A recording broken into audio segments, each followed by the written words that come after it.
All right, today we are cracking open a really fascinating economic mystery. Seriously, it all kicked off with this cryptic countdown online, and it ends with a secret that pretty much governs the financial health of entire countries. This is the story of Project 1356. So, a few years back, the internet starts buzzing about this thing called Project 1356. And people were going nuts, trying to figure it out. Was it a new video game, some huge blockbuster movie, maybe a top-secret gadget launch? The hype was real, but nobody had a clue what was going on. And then the countdown hits 0. The big reveal? It wasn't a product at all. Turns out, 1356 was the project code for a pretty groundbreaking economic study, backed by the Croatian Science Foundation. Now, I know what you're thinking, an economic study, but seriously, stick with me, because what they found is way more dramatic than any movie plot. Okay, so to really get the secret this project uncovered, we first have to understand how economists even check a country's financial pulse. The best way to think about it is like a nation's fever chart.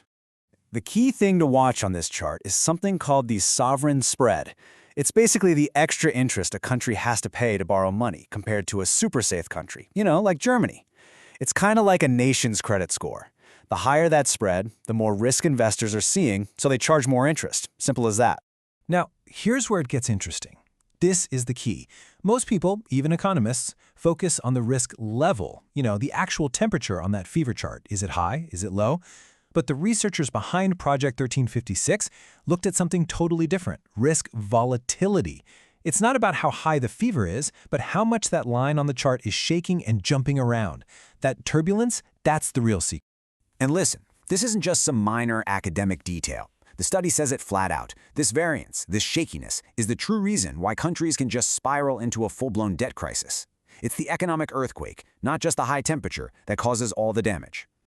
So, if this volatility is so incredibly dangerous, what's causing it? Well, the investigation at the heart of Project 1356 actually pinpointed 4 main culprits, 4 triggers that can make a nation's financial fever chart start shaking like crazy. So here are the 4 triggers they found. First, an economy that's overheating, growing way too hot too fast. Second, sudden, unexpected jumps in public debt. Third, a surprise spike in inflation. And last, sharp interest rate hikes from the central bank. Any one of these can be like a tremor that sends these shockwaves of uncertainty right through a country's entire financial system. Okay, but how does this build into something really, truly dangerous?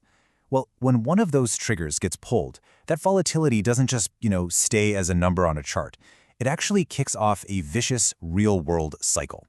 Think of it like a financial aftershock. That first bit of instability sets off this chain reaction that can permanently, and I mean permanently, weaken the very foundations of an economy. And here's the first and honestly the most shocking discovery. The study found that just a 1% shock in volatility, just a little more shakiness on that chart, causes an immediate and permanent 0.5% increase in a country's public debt. The cost of borrowing goes up, and it just stays there, forever. But wait, it doesn't stop there. This increased shakiness also slams the brakes on the economy. It just dampens everything, slowing down growth. I mean, it makes sense, right? Businesses and regular people get a lot more cautious when the ground feels like it's shaking underneath them. And then there's this weird side effect. The shock also pushes prices down. It creates this deflationary pressure.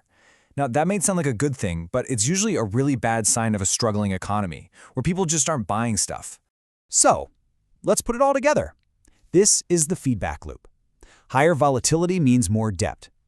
That extra debt and all the uncertainty slows down the economy. And a slower economy can create, you guessed it, even more uncertainty.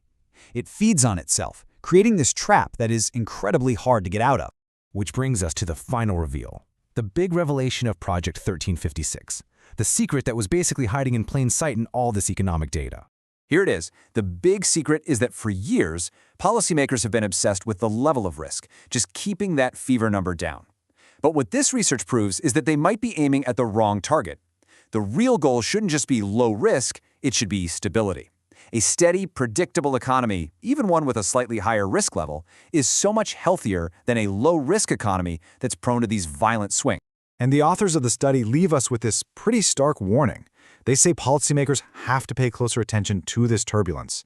If you ignore the shakiness of the system and just focus on the headline number, well, you can end up with permanent negative consequences. So what started as a weird internet mystery ends up being this really profound insight into how economies actually work and how they fail. It teaches us that stability isn't boring, it's literally the bedrock of prosperity. Which kind of leaves us with one final thought, right? Now that you know the secret, how much turbulence do you see in the economy around you?